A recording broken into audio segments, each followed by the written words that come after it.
I think it's a great feeling as we're trying to recreate Tagore's post office here in Singapore after almost 100 years, I would say. Yeah, almost 100 years. He wrote it in 1912, and this is 2011. So after a century, we are trying to create the same atmosphere with a little tweak, with a few differences, with some innovative ideas that people have all pulled in together.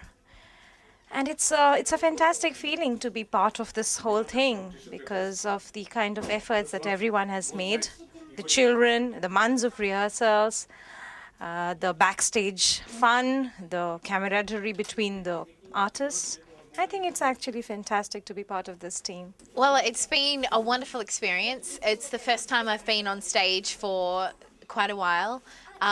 So I'm really enjoying it, and I'm grateful for the opportunity to be part of the production and met some wonderful new people, and the play is very moving. So it's and the added story that has been added to it is also has quite an impact. So it's been a wonderful thing to be a part of.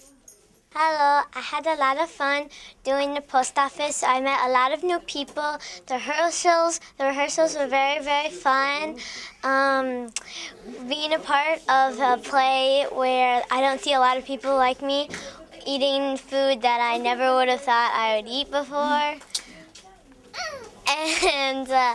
and meeting a lot of new faces I never met before. And a lot of fun here. Sad to leave, but a little happy. I've met a lot of new people, like them, and I just had a great experience because I've never done this before in my life, and this has been so much fun for me and my sister. But we're gonna grow up, and my sister and me were trying new foods here, and they were great. Although they're all like Indian, it's very hard for me because I don't usually eat Indian food. But me and my sister tried some new stuff because the Indian people are good. Thank you. Peace. Right now I'm really nervous because this is my first play I have done, and I didn't know that I could actually manage to come and do something on stage. So I'm really scared, and I'm happy I met Samantha and Alina here. They're two sisters. And I'm really scared and nervous. As you all know, that once you get on stage, you have that kind of feeling. So I'm really like, okay, thank you. Hello everyone, my name is Pratit Saxena and I study in GIS. I study in the class 6B. This is my first play and I have a good feeling about it, and it's going to be a huge success. So it was quite hard for me to memorize my lines because I had many exams in between, but now I think I have finally done my best, and the rest I will leave it upon God to help me. My mom and dad also supported me a lot, and I got a lot of help with the crew and everyone in the play, especially from the director Nikhilesh uncle. Well, he's a very kind man and he explains very nicely, so I just got it very nicely. And now I think that I am a kind of a good actor, so I will look forward for more plays. Hi, I'm Pooja, mother of Prathit, and it was a great opportunity which my son got. And he's got a lot of help from all the members, all the senior members of the play, especially the director, Mr. Nikhilesh Gupta. He's worked very, very hard on Prathit, and they have worked together, and the whole team has worked very hard for this play. And I really wish them very, very well, and I know in my heart that it's going to be a huge success because there's a lot of love and integration involved in this. I hope that there will be more events like this, and we will be bringing these kind of cultural activities, and we'll promote all these events more and more in Singapore. Thanks. Hi, this is Jaita, or rather Omol's aunt, Kumudini. I've done quite a few plays in Singapore and abroad, but this one's really special because I think Omol is one of those characters that you just kind of fall in love with. And I'm his aunt, and I'm special in this play because I'm sort of the only character who understands his confinement and how that feels. And not very much. I mean, it was a fairly tiny role, and that's kind of how Omol sort of pieces all the characters together. And so yeah, there wasn't a whole lot of time put into it.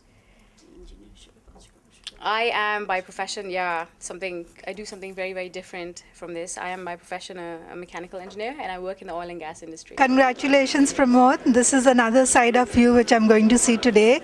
All the best, and I'm very proud of you. A very, very moving story written by the poet immediately after his son's death. So it's a very touching story. It's the first time I think it's performed in Singapore. So all of us are anxious to see how it has been produced. I must commend the Bengali community, and in particular the Tagore Society, for putting up this play, which marks the 150th birth anniversary of Sri Rabindranath Tagore. There will be other events too, and I think we should commemorate the life and work of this great Indian who became a Nobel laureate. Good evening to you, ladies and gentlemen. On behalf of the Indian High Commission, the National University of Singapore, the Nalanda Sri Vijaya Center, the Arts Fund, the People's Association, and Tagore Society Singapore, I, Priyanka Das Gupta, am honored to welcome you this evening.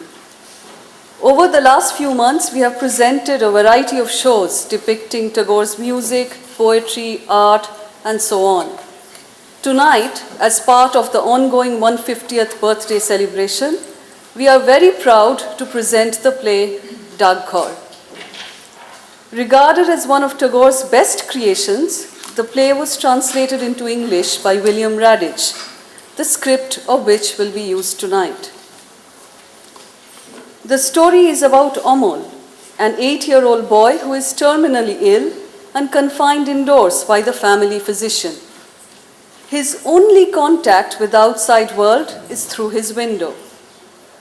From there, he watches village life, engages in eager conversation with passers-by, and gets fascinated by a new building visible in the distance. From the watchman, he learns that this building with the flag is His Majesty's new post office. The watchman suggests that the king himself may someday send him a letter. Having heard this, Omol starts imagining a whole new world for himself. He dreams of being a royal postman, delivering the king's messages all around. While he awaits a visit from the king, the doctor arrives and asks that the doors and windows be left open so that the stars may shower their radiance on him. As Omol drifts off to sleep, perhaps breathing his last, Sudha, the village girl, brings him some flowers. In this evocative story, Omol represents the soul that has received the call of the open road. During World War II, the Polish director Janusz Korczak, who ran an orphanage in the Warsaw ghetto, organized this play in which children participated with tremendous excitement. Within just a few weeks, all these children were sent to an extermination camp. Indeed, a story with universal appeal, Dakghar, in the poet's own words, treats death as spiritual freedom from the world of hoarded wealth and certified creeds. Directed by Nikhilesh Gupta, tonight's production features a cast of 20 actors from Singapore and abroad. So without further ado, ladies and gentlemen, let me pass the time to the actors, and thank you.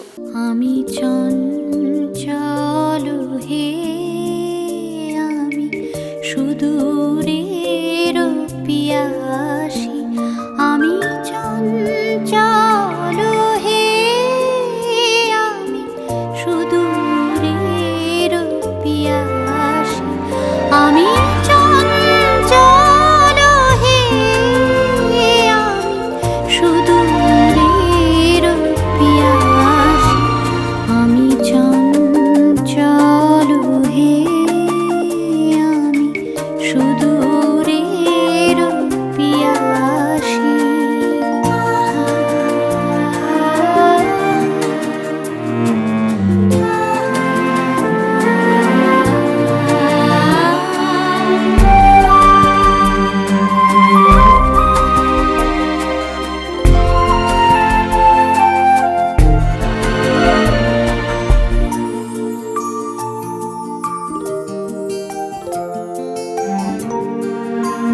দিন চলে যায়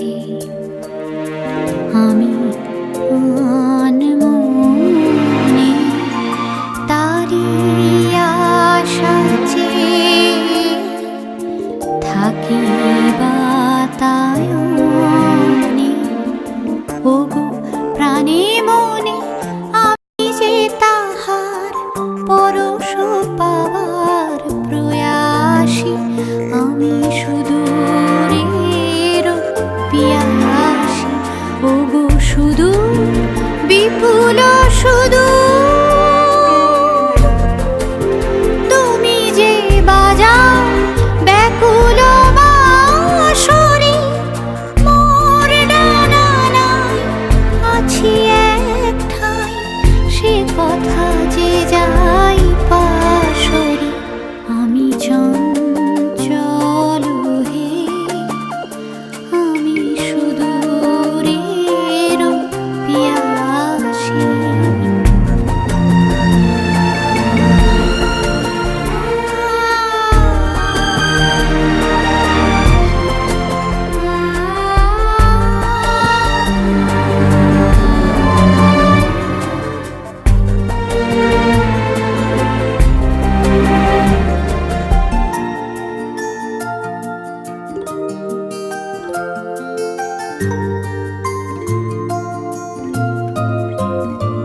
আমি উন্মনা হে হে সুদূর আমি উদাসী রুদ্র মাখানো অলস বেলায় তরুমার মরে ছায়ার খেলায় কিমরতি তব নীল আকাশে নয়নে উঠে গো আভাসী হে সুদূর আমি উদাসী ওগো সুদূর বিপুল সুদূর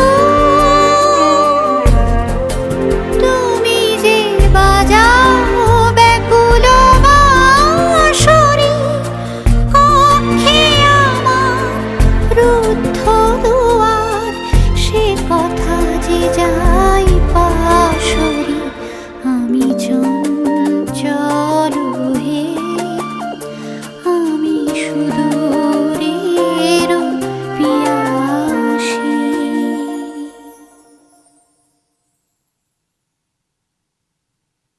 My name is Estera Winagranona. The people who know me best call me Miss Esterka. You are still looking surprised. You came to see the post office and you were wondering, who is this woman? What has she got to do with the post office? It's a long story and there isn't time to tell you everything. But can you make out someone sitting in the darkness over there, sitting with the children? That's Janusz Korczak. They called him the old doctor. He wasn't that old, but he had been familiar to so many people for so long that they called him that. I worked with him in Warsaw, in Poland. I had wanted to be an actress, but you know the way things happen. My direction changed, and I became a tutor in Dr. Korczak's orphanage.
Perhaps you can guess what is happening.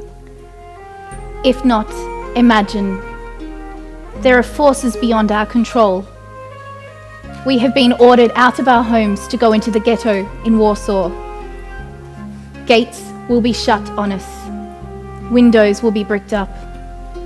Though we may scramble to the tops of roofs to look out at the beyond, we will only catch a glimpse of the outside world going on as before. We all have to wear armbands to say who we are. Janusz Korczak won't wear his. Though it is against the rules, he often wears his Polish uniform. There are plenty of people who would rescue him, get him to America, say, but he won't go, as the orphanage is more important to him than his own personal safety. It is difficult for me to tell you what came next. In any case, many of you know how it was, know what became of us, know what became of the Warsaw Ghetto in 1943. I am going to tell you things you probably do not know. How Janusz Korczak, a Polish doctor, in the midst of a terrible war, met Rabindranath Tagore, the Indian writer, poet, and composer. You haven't heard that, you say? This isn't documented. Wait and see. We were in the lowest ebb. When we watered plants, we did not expect to see flowers. We had little food, few ways of reducing our suffering, no way of escape. At least that's what we thought. Until one night when the two men met each other. Yes, met each other. So that in the midst of everything, we could play.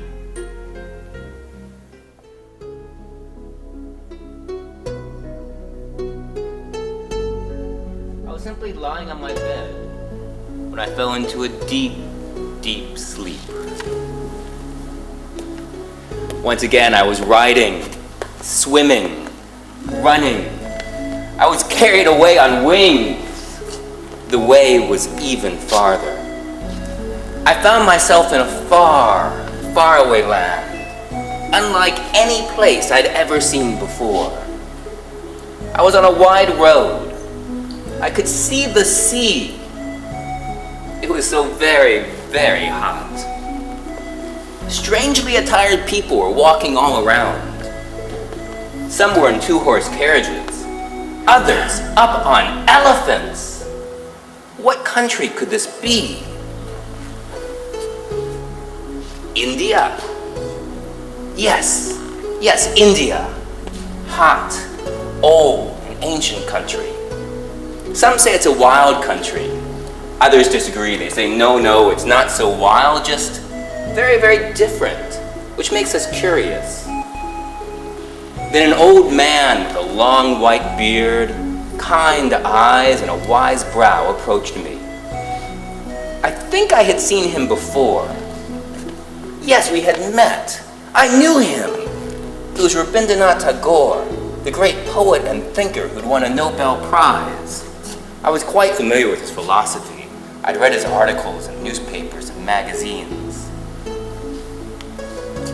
Then in the way of dreams, things became even stranger.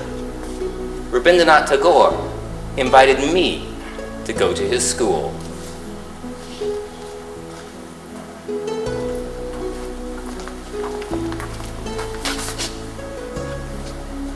You also have a school? Yes, I do. One of my students is teaching in your school. Mrs. Terka. That's right, is it not? Yes, it is. Good.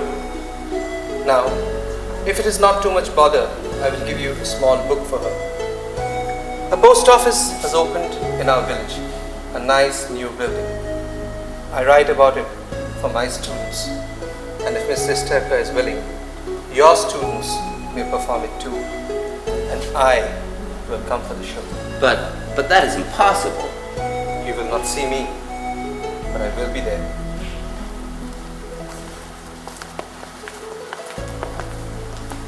In the large hall of the orphanage, Many guests were assembled to see Tagore's play The Post Office. Gazing at Amol, as if at a rainbow, the children of the orphanage absorbed his words. Janusz Korczak is restless, thinking of people he had longed to meet, of places he had longed to visit, of what he called his beloved India.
My name is Sudha, and I am the daughter of Shashi, the garland woman.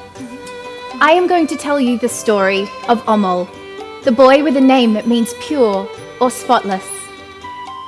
I did not realize that Amol had not been keeping well, for he still had his zest for life and a fertile imagination, describing mountains, streams, and meadows.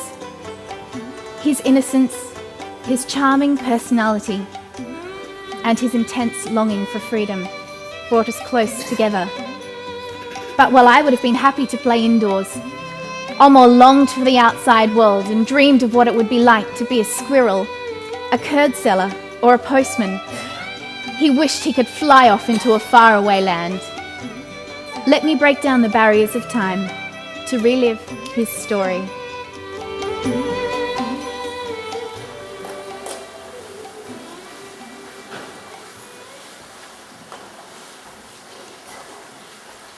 Sir, I'm in awful trouble. When he wasn't here, he wasn't here. There was nothing to worry about. But now that he is here, he's taken over my house.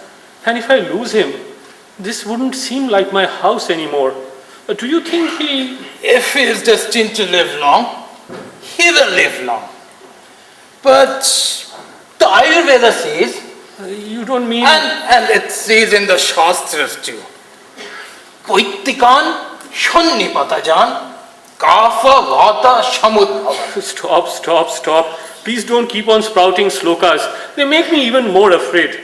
Just tell me what I should do now.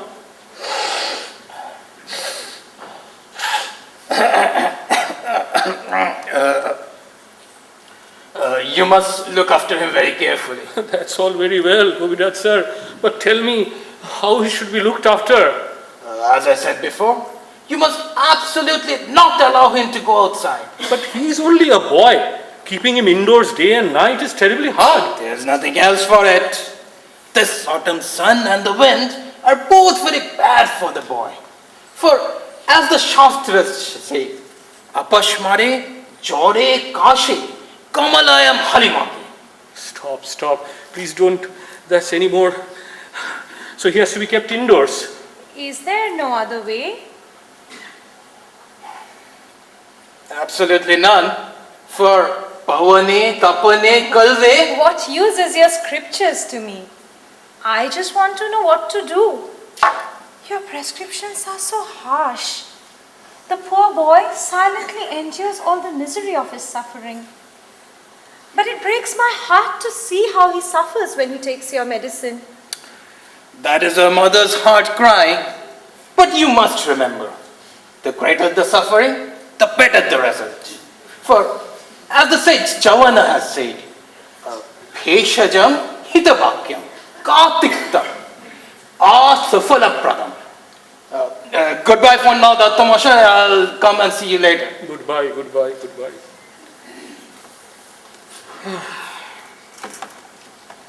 I do not understand his scriptures. You have to trust him. He surely knows what is best for the boy.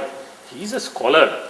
What good is the knowledge that cannot cure a poor boy from his illness? You should see how he suffers. He sits there by the window, his face pale, all day, but never complains. Can he not go out and play, maybe for an hour every day? No, Brindalini, you heard what the Kobiraj Mashai said. Amol has to be kept indoors. You have to understand, it may seem very harsh, but we are doing it all for his own good. Jai Ho! Thakurda, oh no, disaster. Why, Madhu? Why should I alarm you? Well, children go crazy when you're around, Thakurda. But you are not a child, Madhu. There are no children in this house, and you are too old to go crazy yourself. So what are you worried about? I brought a boy into the house. A boy? How come? My wife was desperate to adopt a son. Oh, but I heard that a long time ago. But I thought you didn't want to. Thakurda, you know, I worked very hard to earn money before. But I used to be horrified at the thought of someone else's son coming and wasting all my earnings. But now I've got so fond of this boy. So now the more you spend on the boy, the happier you are, huh? I worked to earn money before, but then it was like an addiction. I could not earn. But now I delight in knowing that this boy, he's going to get everything. Oh, that's all very good. But where did you get him? He's a nephew from my wife's village. I see. The poor fellow lost his mother very early. And his father died recently too. Oh, that's very sad indeed. I think he needs me. Well, as the Kobiraj Mashai says, that with three humors at once in his young body so badly disturbed, wind, bile, phlegm, there isn't much hope. Encouraging young children to come out and play Thakurda is your old man's pastime. That is why you worry me. You're right, Madhu, you're right. I have turned quite wild as the autumn sun and wind. But I know games to keep children indoors too. Let me finish what I was doing, then I'll come and make friends with the boy.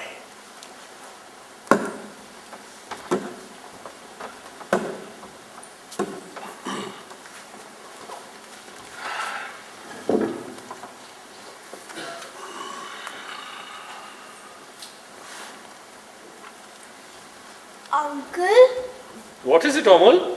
can't I even go out into the yard? No, Baba. Can't I go and watch Auntie grinding dal? Can't I watch the squirrel sitting on his tail, holding dal grains in his paws and nibbling? No, Can't Baba. I go there? No, Baba, you can't. I wish I were a squirrel. But why won't you let me go out, Uncle? The Kobiraj says, you will be ill if you do. How does the Kobiraj know?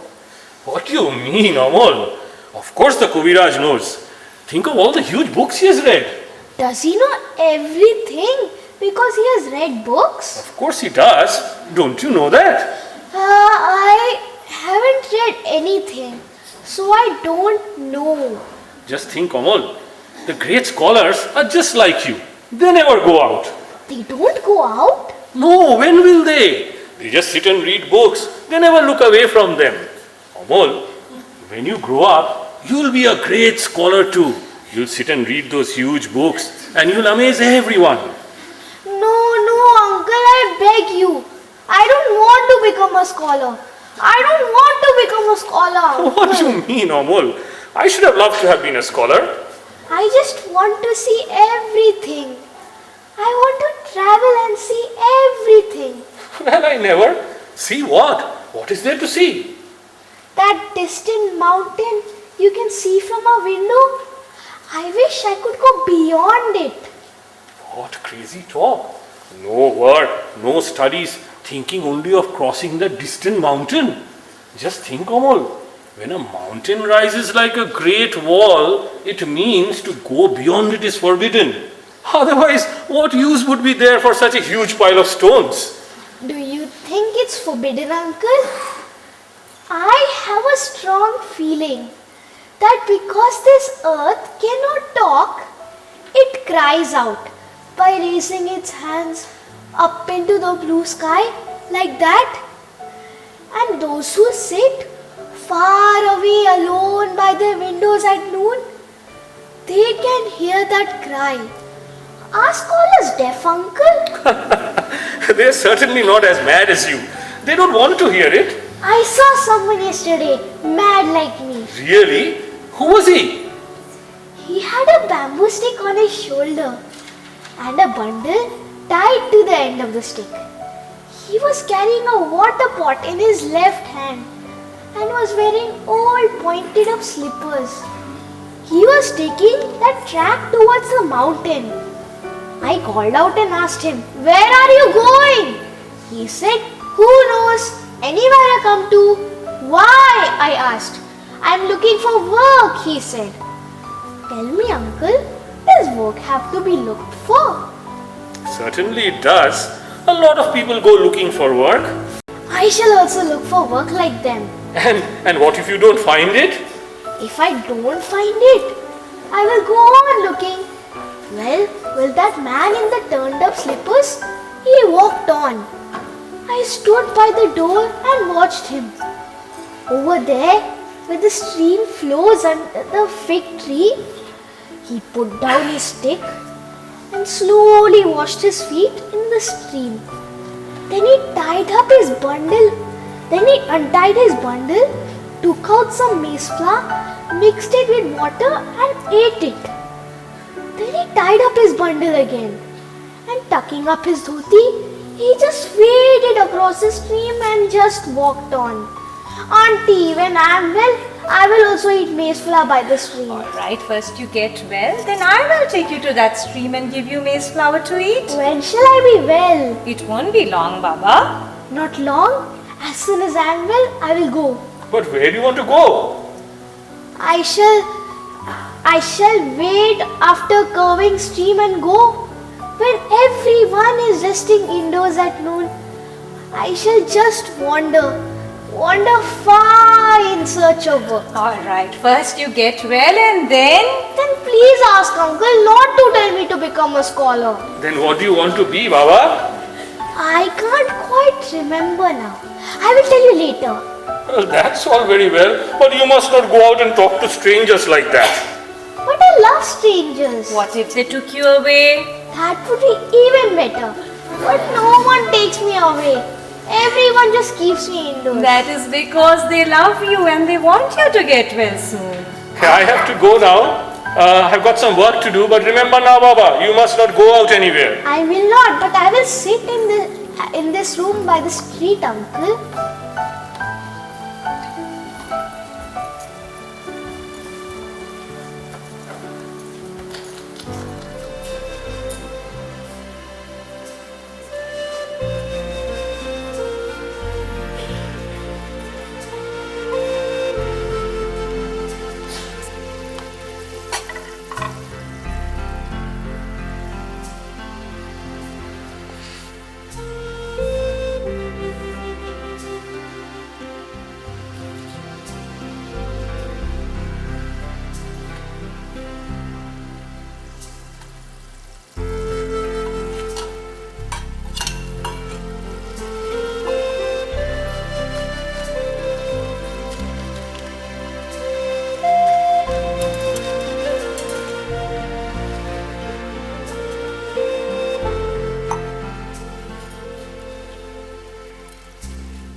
The children of the orphanage absorbed his words. They look in wonder and dream of a world outside the ghetto. The mountains, the rivers, the woods full of berries. They are relaxed and cheerful as Omol dreams of wading across streams looking for work. They dream too. The dark confines of the ghetto are suddenly gone. They begin to see a light at the end of the tunnel.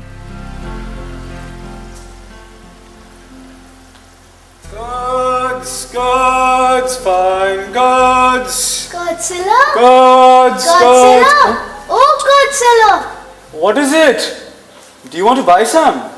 How can I buy? I have no money. Then what do you think you're doing? If you don't want to buy, then why are you wasting my time? I wish I could go away with you. With me? Yes, hearing your call, approaching from afar, makes me feel so strange. Oh, what are you doing sitting here, Baba? The Kobiraj has forbidden me to go out, so I sit here all day long. That's a pity.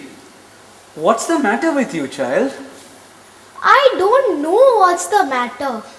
I haven't read anything, so I don't know. Where have you come from, Kurtzilla? I have come from our village. From your village? From your village far, far away? Our village is at the foot of the Pachmura hills by the Shamli river. Pachmura hills? Shamali rivers? Who knows, maybe I have seen your village, but I don't remember when. You've seen it? Have you been to the foot of the hills? No, I have never been there. But I feel as if I have. A village under huge ancient trees by a red colored road, right? Quite right, Baba. Where the cattle graze on the sides of the hills? Well done. You're quite right. Cattle do graze in our village. They do indeed. And all the women, they carry water from the river in pots on their heads. And they all wear red sarees. Amazing. You're quite right. In the milkman's quarters, all our women certainly carry water from the river. Oh, they don't all wear red sarees though. But really, Baba, you must have been there sometime. No, honestly, I have never been there. When the Kopiraj says I can go out, will you take me to your village? Of course I'll take you there. You must teach me to sell curds like you, carrying a yoke on my shoulder, traveling far like you. Oh, good heavens! Why should you want to sell curd? You should read books, become a scholar. No, I shall never be a scholar. I shall fetch curds from your milkman's quarter under the old banyan tree next to your red road and travel far from village to village selling them. How is it you shout? Curds, curds, curds, fine curds. Teach me the tune. Oh, heavens above! It is not a tune worth learning. But I love listening to it. It's like when I hear a bird calling from the far edge of the sky and I feel so distant. And when I heard your call approaching through the trees from the bend in the road, I can't explain how I felt. Oh.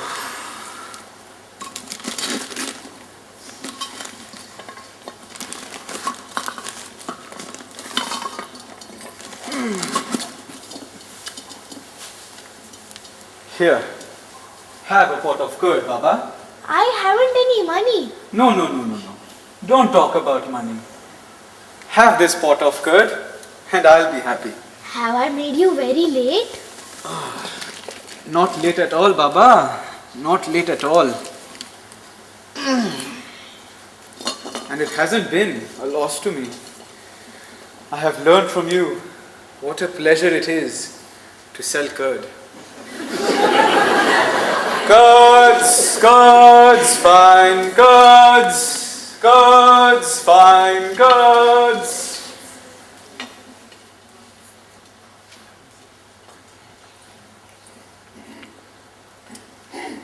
Hello, Auntie. Hello,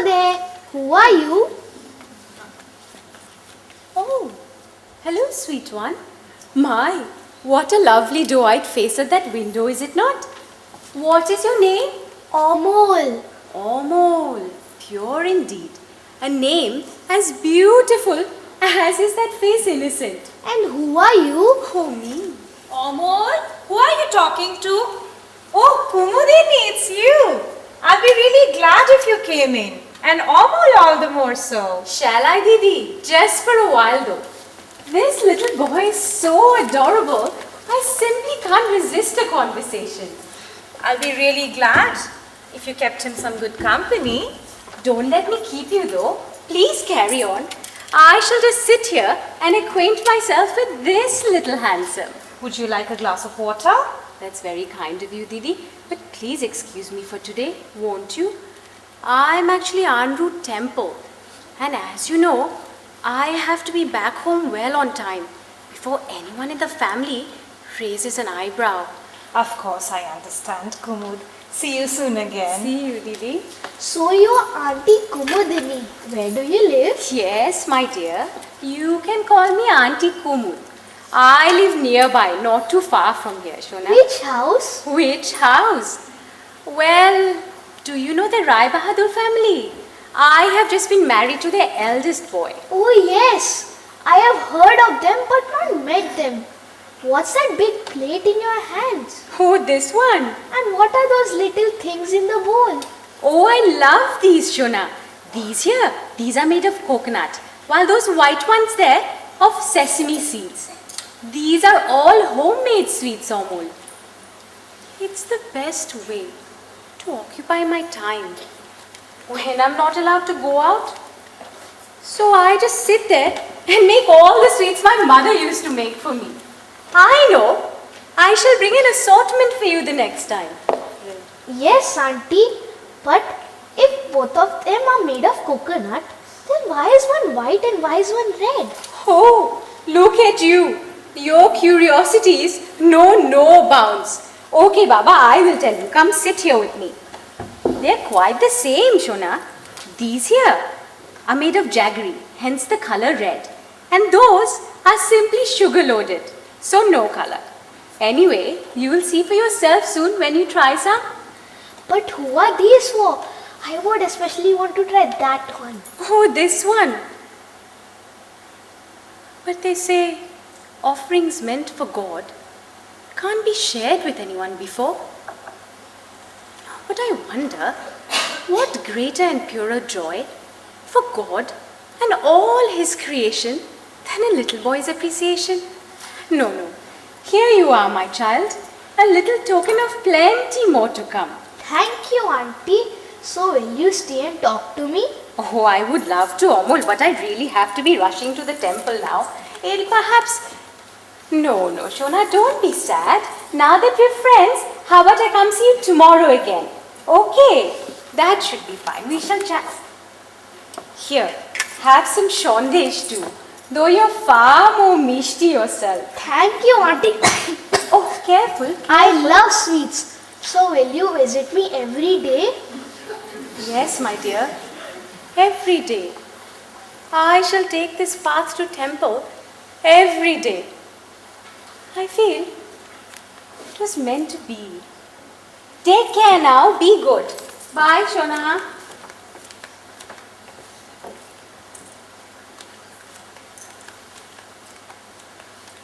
Gods, gods, fine gods, gods, fine gods.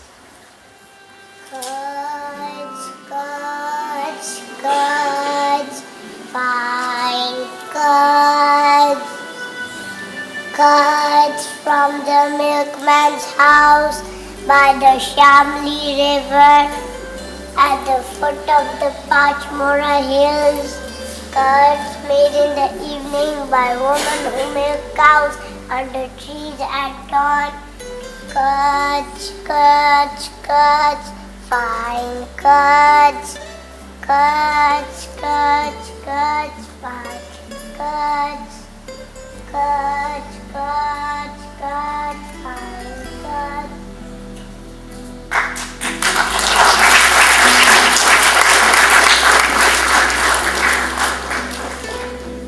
children are all smiles as Amol tries to sing. They think of the wide open countryside where they spent their early days, singing, laughing and playing. They want to relive those days, to sing, to cry out, to be free.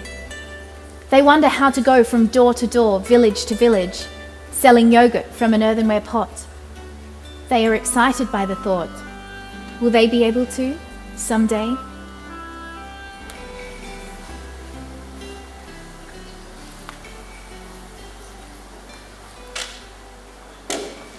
Watchman! Watchman! Watchman! Why are you calling me like that? Are you not afraid of me? Why shall I be afraid of you? What if I were to take you away? Where would you take me? A long way off beyond that mountain? I might take you straight to the king. To the king? Please take me, please take me. But the Kobiraj has forbidden me to go out. No one can take me anywhere. I have to sit right here day and night. Kobiraj has forbidden you. Ah, I can see. You are looking quite pale. You've got shadows under your eyes. And your veins are showing on your arms. Won't you sound watchman? It's not time yet. Some people say time is getting on. Some people say it's not time yet. It's only time when you sound the bell. Is that right? How can that be?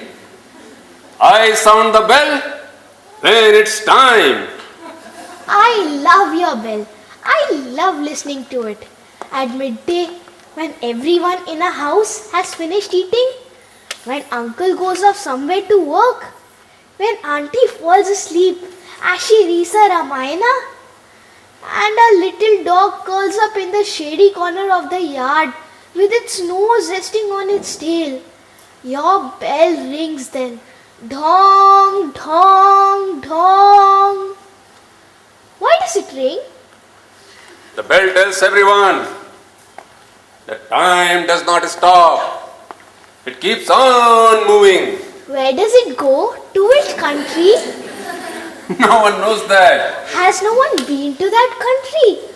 I would love to go there. That country that no one knows. Everyone will have to go there, Baba. Will I have to go? Certainly. But the Kobiraj has forbidden me to go out.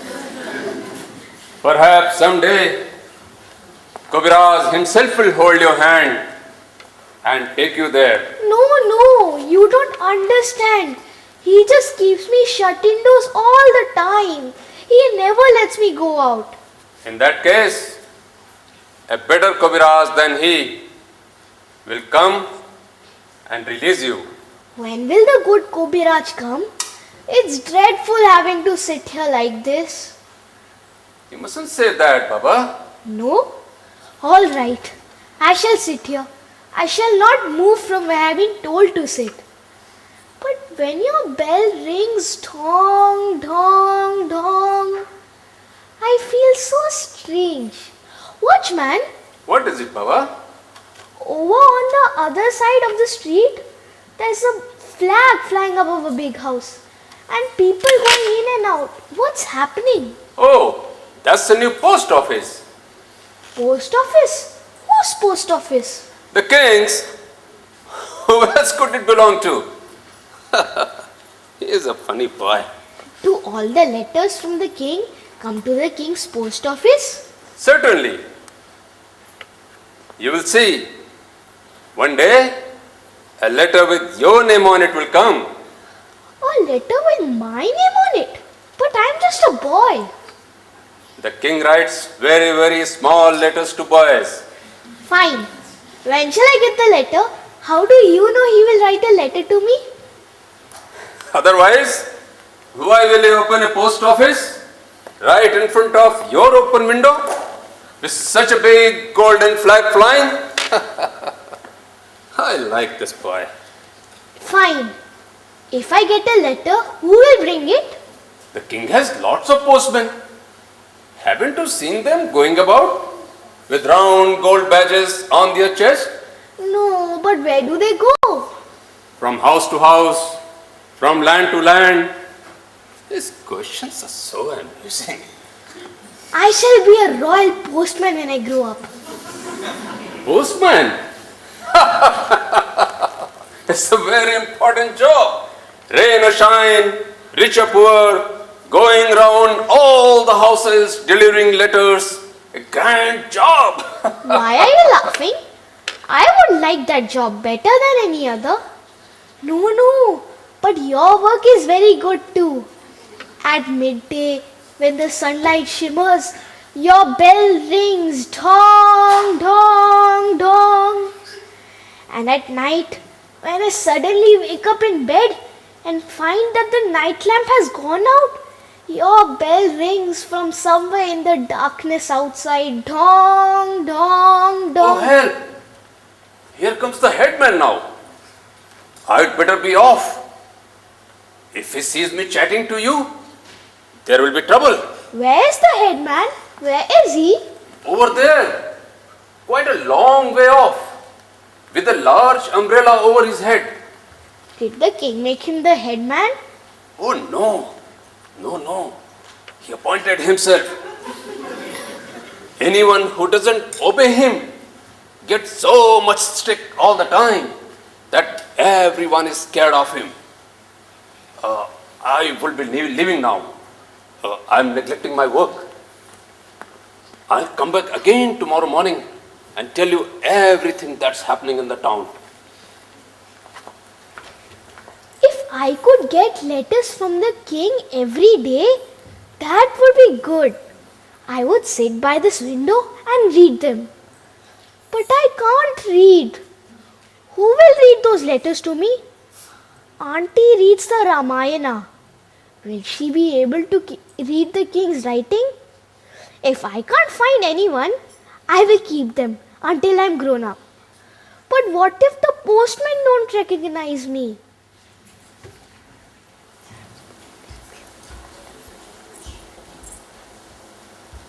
Omol? I think it's Auntie Kumudini. Oh, there you are. Good morning, Kumudini. Good morning, Shona Chile. How are you today? Look what Auntie got for you. Naru's Baba. Is this really for me? Yes, my dear. I made it specially for you this morning. Come, Auntie, today you have to spend some time with me. Yes, Baba. Let me settle down. Wait a minute. Should you not be at school at this time? I want to be. I want to just get out. But the sun and the wind, they are not good for me. The sun and the wind, not good for you? Who said so? Kobiraj Mushai has forbidden me. Oh, are you ill, my dear? He says I am very ill and cannot go to school or play outside. For months now, I just sit at my window. Oh dear, that sounds dreadfully serious indeed.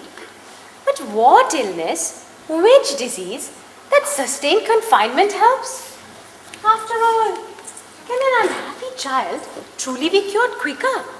Oh dear, Omol, but surely you feel like you want to live, to seek, to experience, to just step outside and watch the world unfold itself at your feet?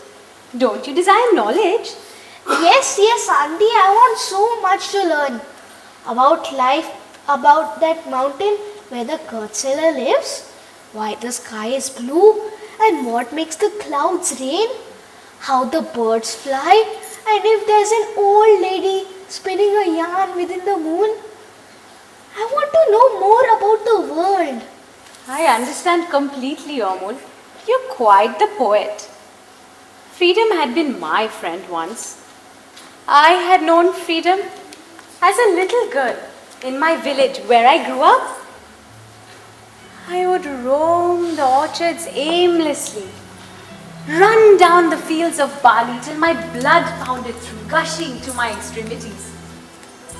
Omol, we would gently mock the mockingbirds, climb trees, mango trees, especially those that belonged to my neighbor, just to steal his mangoes. Oh, how furious the man would be. And the best part, then to sit and eat it amongst all my friends with some mustard oil and a little pinch of salt. Ah! Nothing quite tastes as good anymore.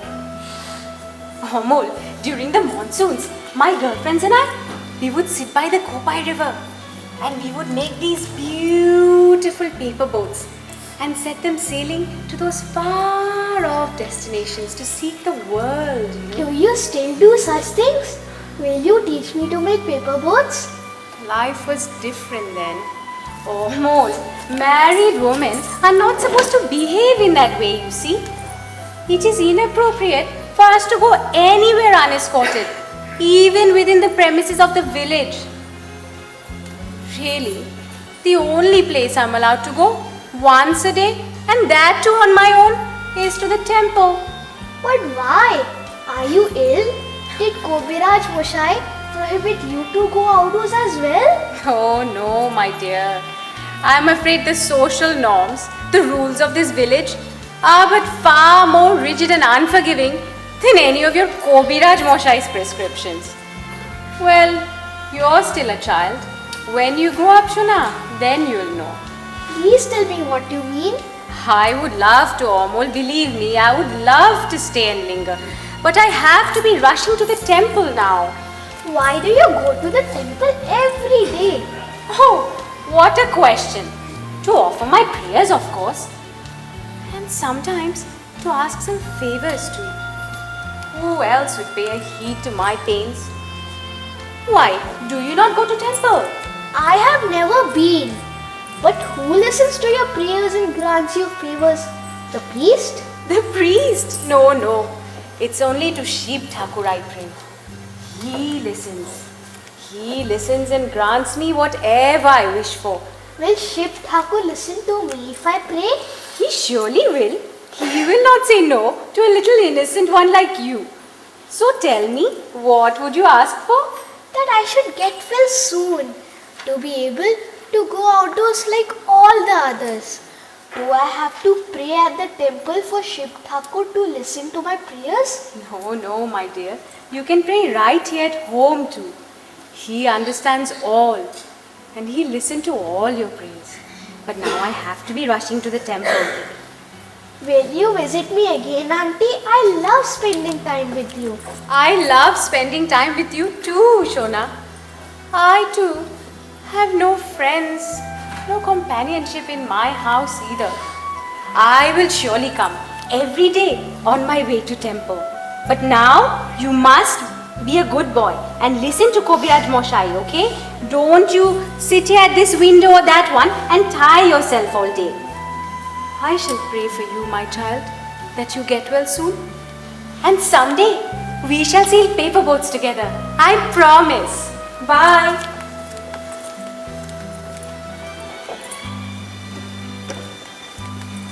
Yes, Auntie. Someday, when I am well, I will go out and find out all the secrets of nature. The hidden treasures in trees, the rivers and the hills. Sail paper boats down the river.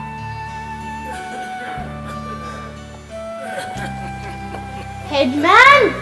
Headman! May I have a word with you? Well, I never. Somebody calling out to me in the middle of the streets.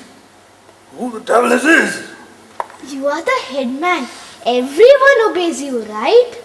Yes, yes. They do indeed. They certainly obey me. Do the king's postmen listen to what you say? They'd risk their lives if they didn't. They have no choice but to listen to me. Will you tell the postman? My name is Amol and I sit by this window every day.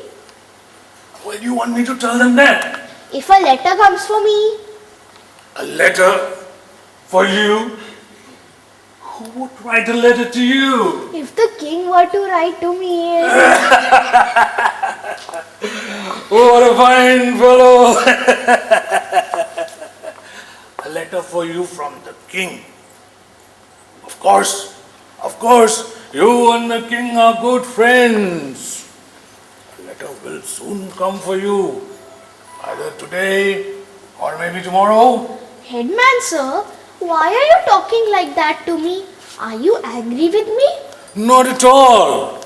You and the king are close friends. How could I be angry with you? Madhav Datto has got big ideas, it seems. He stashed away a little money somewhere, and now he wants to hobnob with the kings and the emperors. But wait a moment. Maybe I can get some fun out of this. Well, young man, if you wish, I could arrange for a letter to be sent to you from the king. No, you don't have to do anything. Why not? You and the king are friends. I will inform the king immediately so that he doesn't waste any more time. He will send the royal doctor to see how you are. Madhav Datto has gone beyond himself this time. When the king gets to hear, he will be taught a lesson. He will be taught a lesson.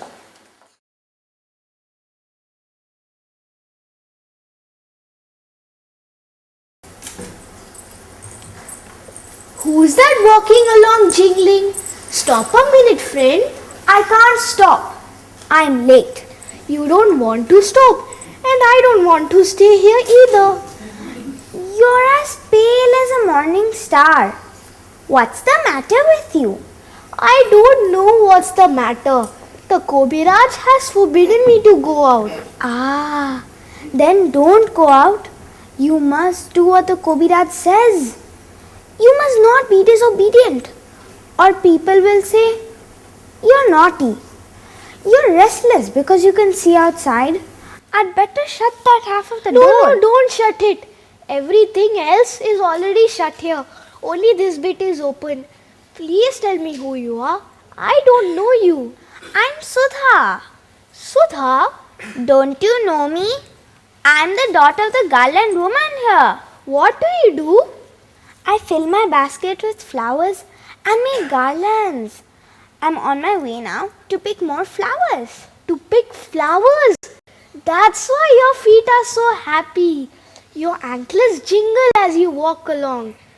If I could go with you, I would pluck flowers from the high branches. Would you indeed?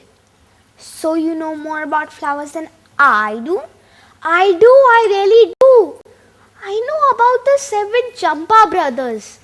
I think if I were let free, I would go deep into the forest where there are no paths. I would bloom like a champa flower, where sunbirds swing on the slender branches. You could be my flower sister. What an idea! How could I be your flower sister? I'm Sudha, daughter of Shashi the garland woman. I have to string so many garlands every day. It would be lovely if I could stay sitting here like you. But what would you do all day then? I'd have my gypsy doll. I'd arrange a wedding. And I'd have my pet cat. And with her... But I'm late. If I don't hurry, there won't be any more flowers left. Please talk to me a bit more. I like it so much. Very well. If you're good, if you sit here like a good boy, I'll talk to you on my way back from picking the flowers. And will you give me a flower? How can I just give it?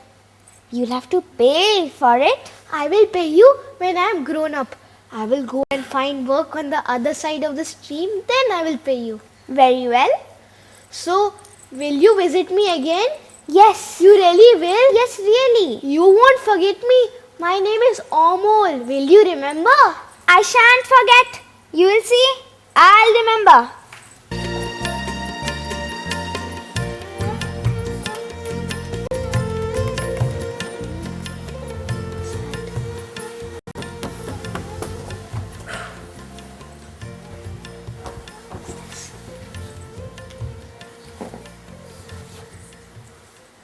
Who are you? I'm Srikanto. He is Gora and she is Lata. They are my friends. Can they come in? Yes, yes. My uncle's working. He won't notice. What game were you playing? We were playing at farming. This is our plow. We two are going to be bullocks. Will you play all day? Yes, the whole day. Then in the evening, will you come back home along the river? Yes, we will come back in the evening. Come back past this room. Why don't you come out? Come out and play. The Kobiraj has forbidden me to go out. The Kobiraj, you don't listen to what he says? Oh, come on, we will be late. Please stop and play in front of my window. Then I can watch. What shall we play at? I have got lots of things. Take anything. I don't like playing on my own indoors. They are just lying around in the dust. They are of no use to me. Are you giving us all these? You're sure you won't miss them? No, not at all. You can have the lot. You won't want them back? No, there's no need to give them back. No one will tell us off? No one. But come every morning and play with these things in front of my door. When they are old and useless, I'll give you something new. Alright, we'll come here every day. But you're falling asleep. Oh, yes. I am very sleepy. I don't know why I sometimes get sleepy like this. I have been sitting up for a long time. I can't sit any longer. My back is hurting. It's barely midday. Why are you so sleepy already?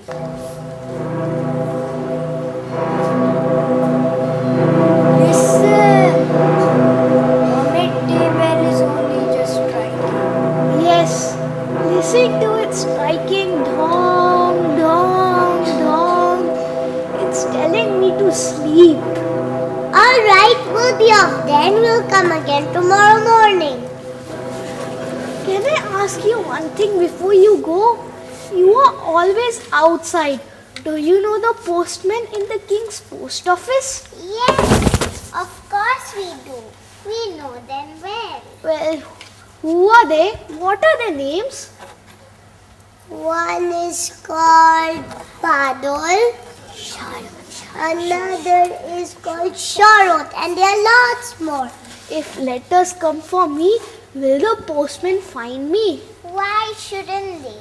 If your name is on the letter, they will certainly find you. When you come tomorrow morning and you call one of them and point me out to him. Alright, we will do that.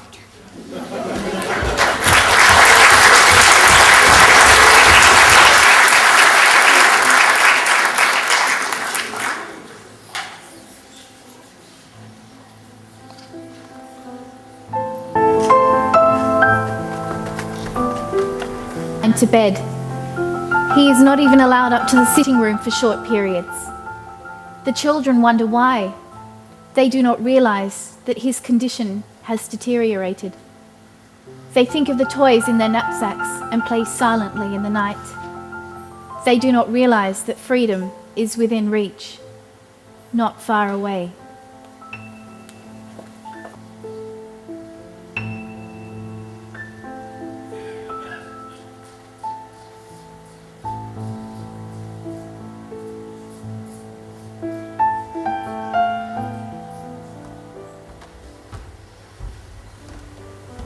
Uncle, can't I even be near that window anymore? Has the Kobiraj forbidden it? Oh, Baba, sitting there every day has made your illness worse. No, Uncle, no. I know nothing about my illness, but I feel fine if I sit there. Sitting there, you've been striking up with everyone who comes along. It's like a great mela every day outside my house. How will you get well if this goes on, Baba? See how pale you have turned? But Uncle, if my holy man doesn't see me at this window today, he might go away. Holy man? Who is this holy man of yours? The one who comes every day. and tells me lots of things about foreign lands. I love listening to him. Jai Ho! There he is. There's my holy man. Come and sit on my bed. Who's that? That's... I am a holy man. I wonder, what are you not? Where did you go this time, holy man? Oh, I went to the Curlew Island. I'm just coming back from there. The Curlew Island? Why are you looking so surprised? Do you think I have to pay to go anywhere? I can go wherever I please. How wonderful. What fun you must have. You said that when I was well, you would take me as your pupil. Do you remember, holy man? Oh, I certainly do. I'll teach you magic spells. You'll go over mountains, seas, forests. Nothing can stop you from going anywhere.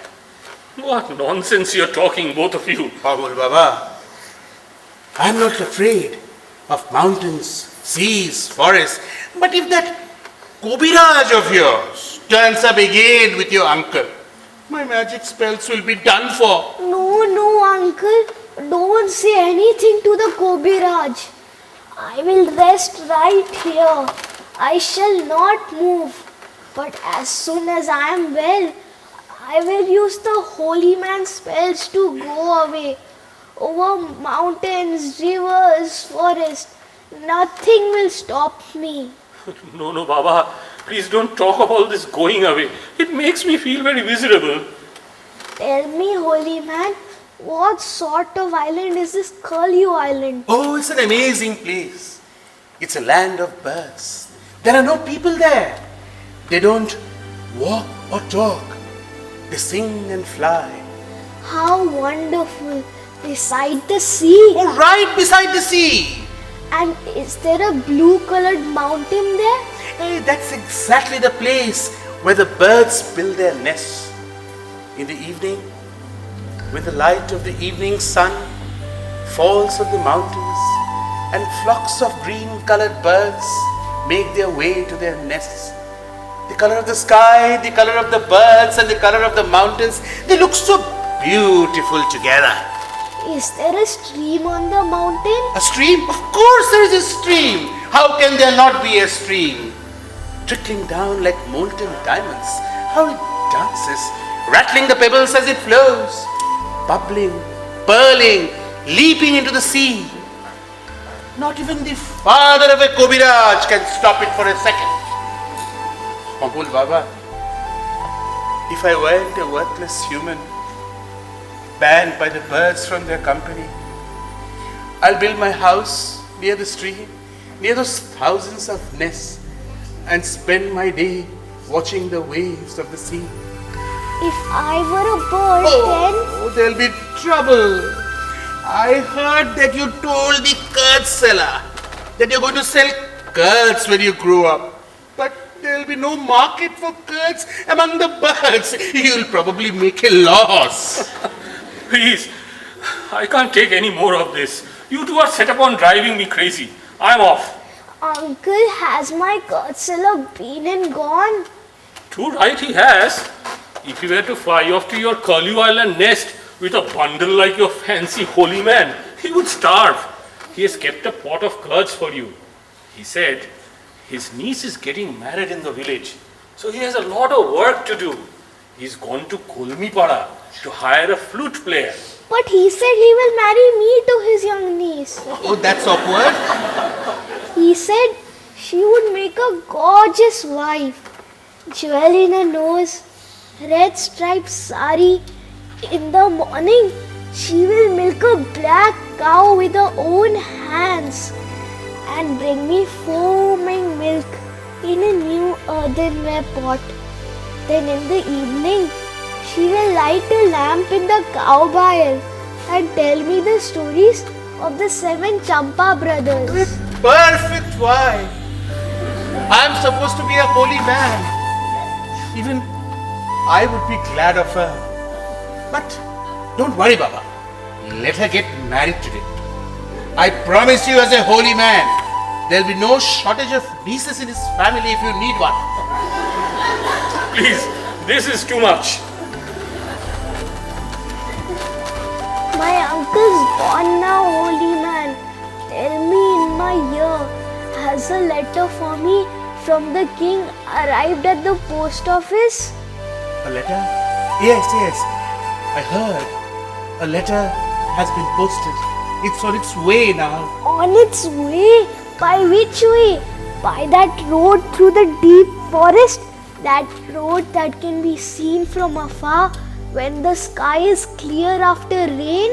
Yes, you seem to know everything by that road, that's right. I do know everything, holy man. So I see. How do you know? I don't know how. I seem to see it all before my eyes. A long time ago. I don't remember when. Shall I tell you? I can see the king's postman coming down the mountain steadily, alone. A lantern in his left hand, a letter bag over his shoulder. Day by day, night by night, he just keeps coming down.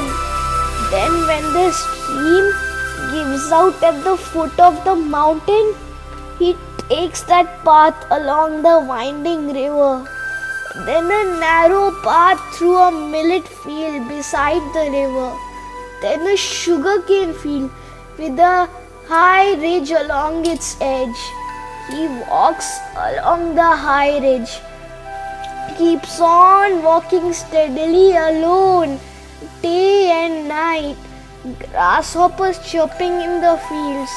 No one at all along the river, just mud snipes talking, bobbing their tails. I can see it all. The more I watch him coming, the happier I feel. My eyes are not as young as yours. But Baba, I see exactly as you do. Tell me, holy man, do you know the king who owns that post office? Oh, of course I do. I go and seek alms from him every day. How marvelous!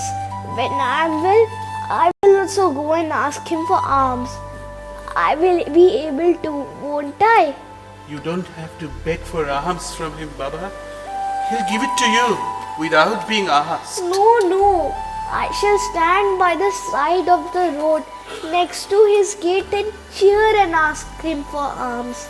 I will rattle a tambourine and dance. That will be fun, don't you think? Oh, that's wonderful. I'll take you along every day with me, and I shall eat superbly on the alms I receive. But tell me, Baba, what will you ask from the king? I shall ask him to make me his postman, so that I can wander from house to house and from land to land delivering letters. You do that, Baba? You wander from house to house and land to land delivering his letters. Do you know, holy man, there's someone who's told me he will teach me to beg. I will go wherever with him and beg. And who that might be? Chidam. Chidam? Which Chidam? The crippled blind man. Oh. He comes to my window every day, and a boy like me pushes him round and about in a cart. Oh. I have told him that when I am well, I will also push him round and about. Oh, that will be fun, I suppose, Baba. He has told me he will teach me the best way to beg. I have asked uncle to give him something, but uncle says he is not really blind or crippled. Well, he may not really be blind, but he can't see. That's the fact. You're right, Baba. The one thing that's true about him, he can't see whether anyone calls him blind or not. But what will you ask from him? But he doesn't sit down with you. So why does he do that? I tell him about the countries you tell me about. Oh, yes. Remember that light country? Yes. Where nothing has any weight? Where if you jump just a little, you can soar right over the mountains? That's right. He just loved listening about that country. Tell me, holy man, which way do I go to get to that country? There is a way within, perhaps hard to find. The poor man is blind. He may not be able to find it. He will just have to wander and beg. He is very unhappy with his life. But I told him that not everyone has a chance to roam around as much as you do begging. Is it all that bad, Baba, staying here alone? No, not at all. At first, when they kept me indoors, I felt that the days would never end. But now that I can see the king's post office right in front of my window, I am always happy. I am always happy sitting quietly here. As long as I can think that one day a letter for me will come. I am perfectly happy sitting quietly here. But I don't know what will be written in the king's letter. No matter. Your name will be written on it. That will be enough.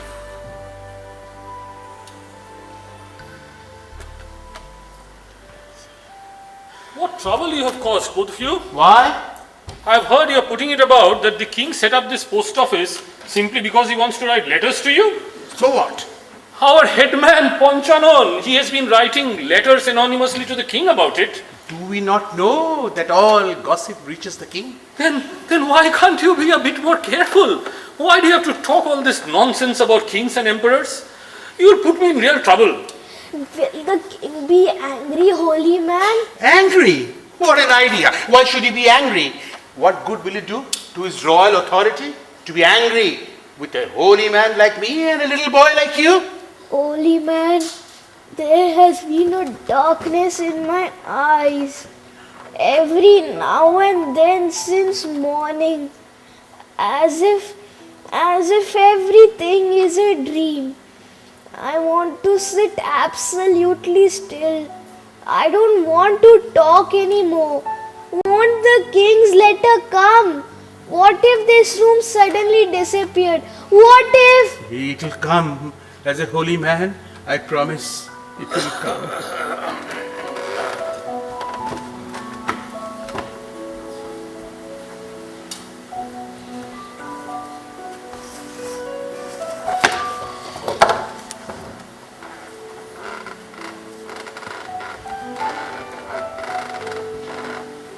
How are you feeling, my boy? I am feeling fine, Kobiraj sir. I don't feel ill anymore.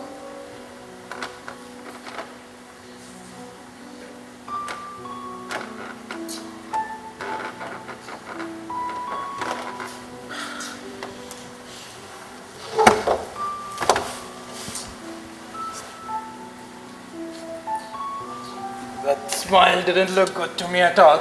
And saying that he feels fine, that's a bad sign too.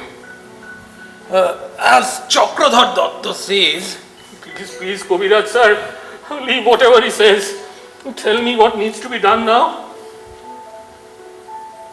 I don't think we will be able to give him much longer.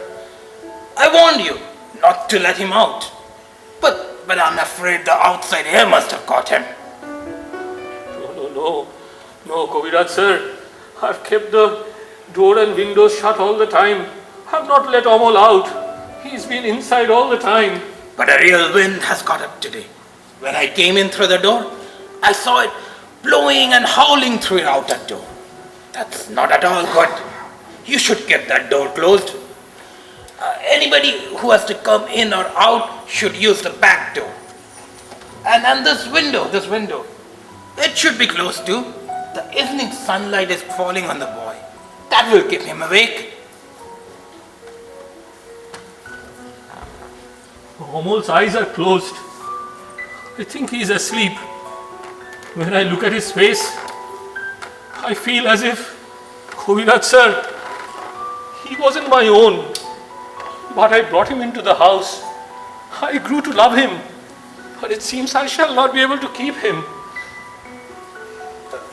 What? The headman is coming to see you? I'd better be off. But you go and shut that window, and when I get back home, I'll send you a special drumstick bill. Give it to him. I think that will keep him here. That's the only way.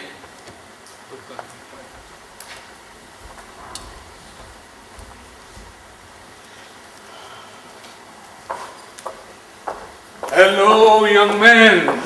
Shh, be quiet. Oh, it's all right, holy man. Did you think I was asleep?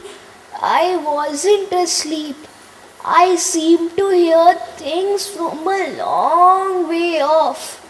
I feel as if my mother and father are talking beside my pillow. Well, Madhav Datto. I hear you are connected with very important people these days, eh? What do you mean, headman sir? Don't make fun of us. We are ordinary folk. But this boy of yours is waiting for a letter from the king. He is only a little boy. He gets funny ideas. You mustn't mind what he says. But there is no cause for surprise. Whereas would the king find a more suitable household than yours? Isn't it why he has built a new post office right outside your window? Well, young man, a letter has come for you from the king. Really? Careful, Baba. You must not get excited. Oh, I'm all right, Auntie. Tell me, headman sir, is it the truth that you are saying? No question. You and the king are friends. Here is the king's letter.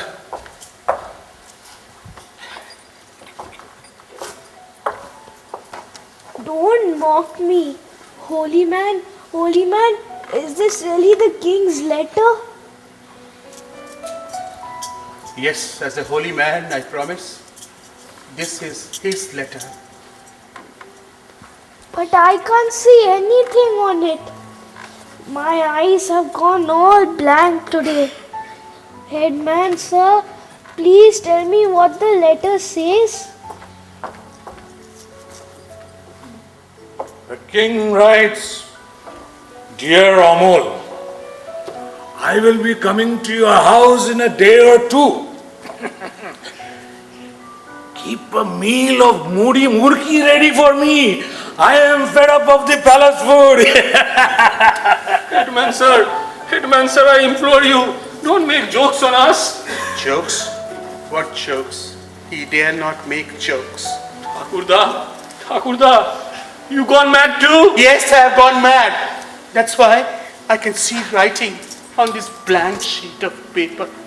Oh, Amul Baba, the king is coming tonight and he is bringing his royal Kobiraj with him. Holy man, listen to his band playing. Can't you hear it? To hear that, he will have to be even madder. Headman sir, I used to think that you were cross with me, that you didn't like me. I never thought that you would really bring me a letter from the king. Please, let me touch your feet. Well, I never. What a respectful young fellow. A little soft in the head, no doubt. But he means well. It must be time for the day's last bell. There it is. Dong, dong, dong. Has the evening star risen, holy man? Why can't I see it? They have shut the windows. Let me... Who's there? Who's there? Open the door! Who are you? Open the They are door! robbers, are they, headman sir? Who's there? I am Panchanaman, the headman. Aren't you afraid of me? You see, the sound has stopped. Just hearing my voice is good enough, no matter how fierce the robbers. No, no, no. They've broken down the door. That's why there's no more noise.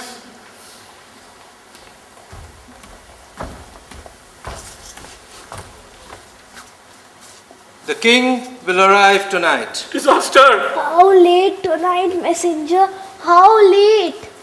When the second bell strikes. When my friend, the watchman, rings his bell at the gateway to the town. Thong, thong, thong. Then? Yes, then. The king will send his greatest Kobiraj to attend to his young friend.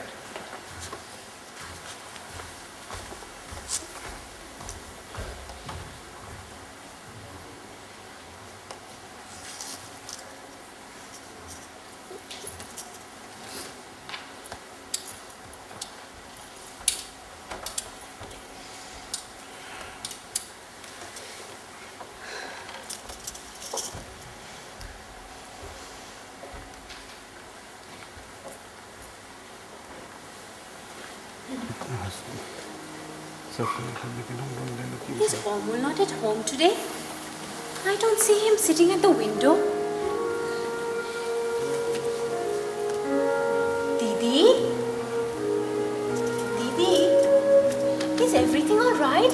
Where is Omul? Oh, Kumud. He's not feeling very well. Please come in. Oh no.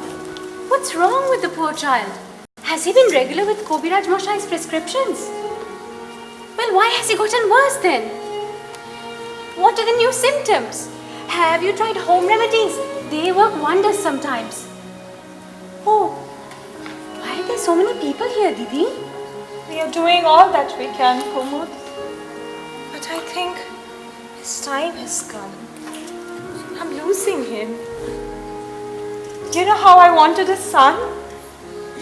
And now that he's here, gods want to take him away. And there is nothing I can do. I feel so helpless watching him wilt like a flower every day. No, Didi, don't speak so. Have faith. He will be fine. He has to be fine. I've prayed for it. Tell me, Didi, what should we do for now? If it were in my hands, I would give up on my own life to save his. But what do I do? Oh God, what do I do to save my child? No, Didi, don't speak so. Don't speak so. Control your emotions. Look here, I have some prashad for him from the temple. The gods will protect him. We mustn't give up. Least of all now. We need to give him strength. Can I see him once, please? God bless you, Kumud. You know, Amal is really fond of you. He'll be happy to see you here. Please come with me. Amal, look who's here to see you. Is the king already here? But the messenger said he will arrive late tonight. Oh, is it you, Kumud auntie? Yes, Omul. It's me.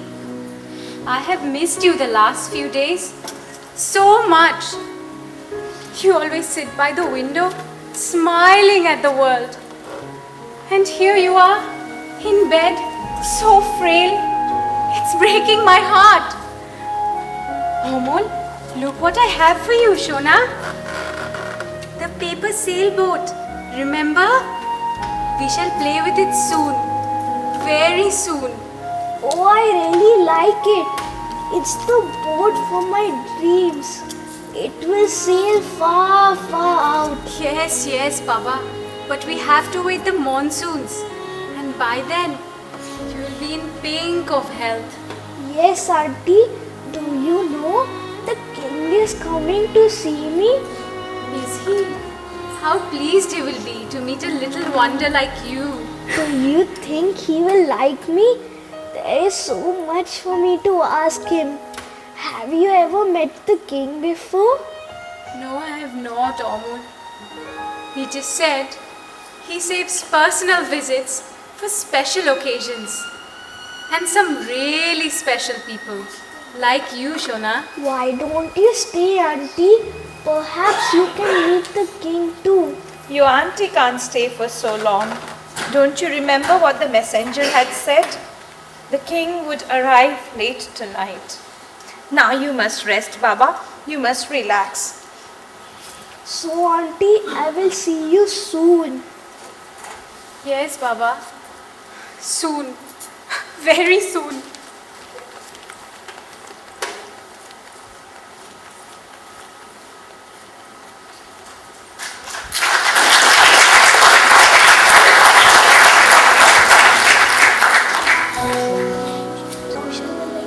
Amol's confinement symbolizes the human body imprisoned in his mortal soul. To the children of the orphanage who now understand, the post office is the symbol of the universe. The king stands for the Almighty. The letter is the message of eternity calling. The blank paper slip symbolizes the message that one can freely interpret. Elsewhere, a miracle occurred. The evacuation of the orphanage run by Janusz Korczak had been ordered for that morning. He had spent long years of his life with these children, and now, on this final journey, he could not leave them alone. He wanted to ease things for them, and told them that they were going out into the countryside and to be cheerful. 200 children did not cry out. They were dressed in their best clothes, and each carried a favorite book or toy. 200 pure souls did not weep. Not one of them ran away. None tried to hide. Like stricken swallows, they clung to their teacher and mentor, their father and brother. Janusz Korczak was marching, holding the hand of a child. Their souls seemed to receive the call of the open road, where there is light and beauty of the world beyond. They are not afraid anymore. There is no pain.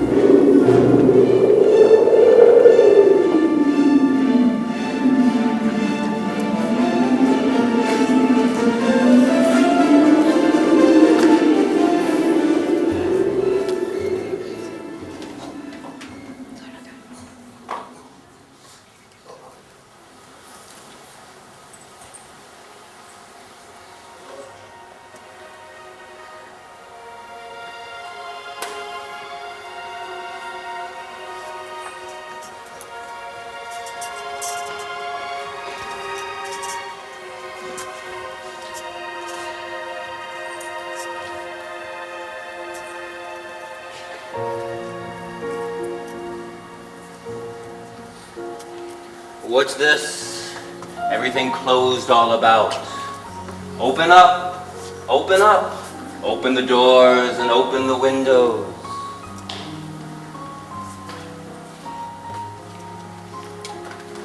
How are you feeling, Baba? I am feeling fine, Kobiraj sir. All the pain seems to have gone. When the king comes in the middle of the night, will you be able to get up and go with him? I shall. I shall. It will be so marvelous to go out. I shall ask the king to show me the pole star in the dark sky. I have probably seen that star many times, but I don't know which it is. He will show you everything. Mother, please clean this room before the king's arrival and array it with flowers. That man must not stay in the room. No, Kobiraj sir. He is my friend. Before you came, he gave me my letter from the king. Very well, Baba. If he is your friend, then he too may stay in the room. King loves you, Baba. He is coming tonight in person. What will you ask from him? I shall ask him to make me his postman, so that I can wander from house to house and from land to land delivering letters. Oh no, oh no. The king is coming, uncle. What food will you have ready for him? He said he will happily have Muri Murki here with you, Baba. Thodi Murki, headman sir, that was what you said before. You know all about the king. We know nothing. Hey, Madhav, please send somebody to my house and something proper for the king. No need. No need. Everybody keep still. The boy is dropping asleep, fast asleep. I shall sit by the boy's pillow. He's falling asleep. Turn out the lamp. Let the light shine from the star in the sky. He's falling asleep. Thakurda, why are you standing there with your hands together, still as a statue? You frighten me. None of this is a good sign. What use is starlight to me? Quiet, unbeliever. Do not speak.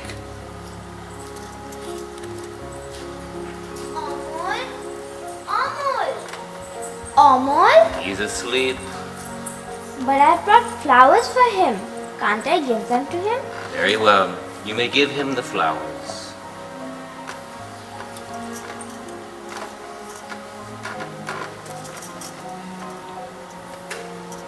When will he wake? Soon, when the king arrives. Will you whisper something to him then? What would you have me whisper? Say, Sudha has not forgotten you. Sudha has not forgotten you. Sudha has not forgotten you.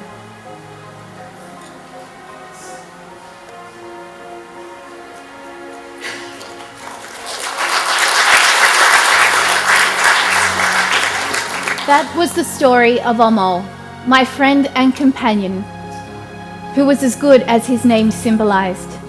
He represents the uncorrupt imagination of a child, all the more pure and poignant because his life ended before he had a chance to grow up. Death could not stop him from being inspired by life. What Amol's story encourages us to realize is that death really reveals life to us, and neither hides nor obscures it, except where we ourselves are willfully blind, and encourages us to face the mystery of life, not the mystery of death.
The post office. I just want to introduce the cast to you. It's a long cast, but I think you should kind of applaud them. Sally Prithvi as Estera Vinogronora, an adult Sudha.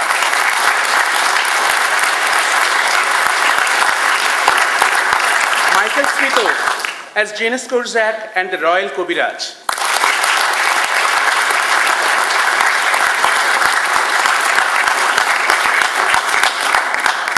Abhijit Banerjee as Madhav Datta.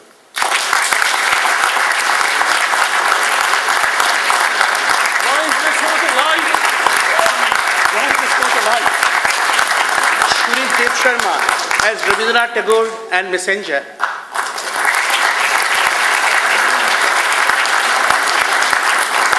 Ananya Mukherjee as Mrilalili.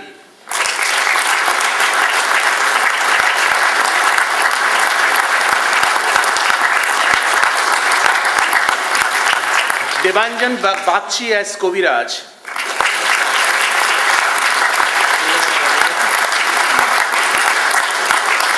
Joita Mukherjee as Kumudini.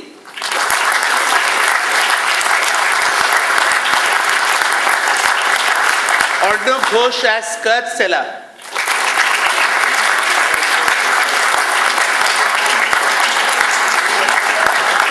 Alok Mishra as Watchman.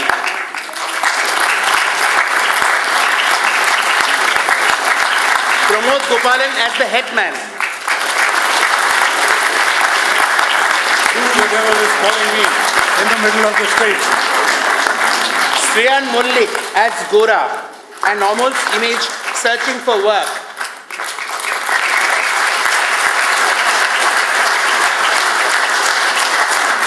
Varia Saxena as Lota.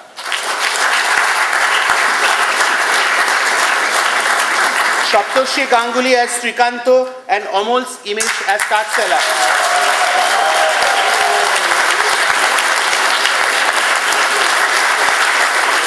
Indrakshi Mukherjee as the little Sudha.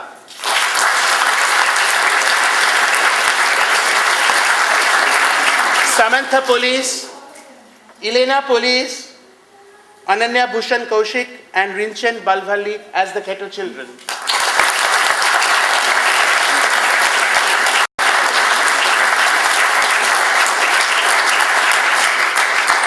And yours truly, Nikhilesh Gupta as Thakurda and the Holy Man. Thank you very much.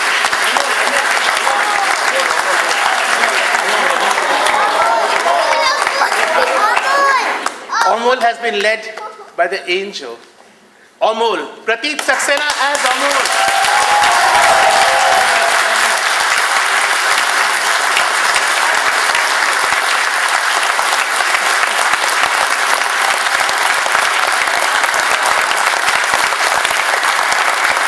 I omitted his name because I know that you people will prompt so that I can bring in Amol.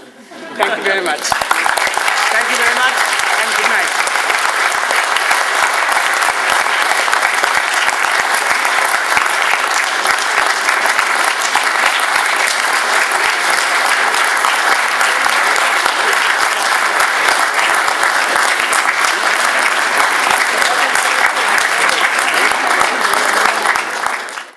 We are grateful to Tagore Society that they have done such a wonderful work and displayed this great show. Thank you. It's okay. I thought it was very well done and very well directed, and I think the children were simply adorable. Very well directed and very well acted. Yes, I enjoyed it. Thank you. I think it was really touching, really, I think it was really good, yeah. Enjoyed it a lot. Well, yeah, definitely it was very good. Well, it was kind of sad ending, gives you a lot of things, but yeah, it was very good. I like it. I really enjoyed it. Recommend that one. Thank you. I thought it was a very interesting play because the perspective of a boy who's dying and sees life through his window, and everything he sees is the positive and the best things that life have to offer, and so he was uplifting and a positive experience and influence on everybody he met. They were better for having met him. I would agree with my husband. I think it was very moving show, performance, and everybody was clearly touched by the innocence of a young child. And again, the essence of the film, everything was through a child's eyes. So we were very moved by it, all of us. It was wonderful. The drama was really good. The boy named Amol was actually very expressive, and I think he might grow up to be a really good actor. The play was very touching actually. I haven't really heard about Rabindranath Tagore much, but he's quite good. I think it's very good. Yeah, the was very well acted. I enjoyed it very much. Okay. And it's something worth seeing. Yeah, that's all. What do you feel? I feel good that I came to see this program, and it was worth its while. Yeah, that's the thing. Normally we see all happy, but this was a very good, sad program, but it was good. Well acted, especially the young boy. I think he acted beautifully. That's. I would love to congratulate him. So just can you pass on the message to him and tell him? Yeah, thanks. Well, I've traveled from Bombay to Singapore, and I'm staying at a friend's place, and he suggested that I see this play, and it's probably the most powerful play I've seen. I think it conveys so much in such a short time, and I just like to ensure that this play is seen by as many people as possible, because it's so current and it's something that we are living with, we are living in, and I think people need to realize what it is to have freedom. Thanks a lot.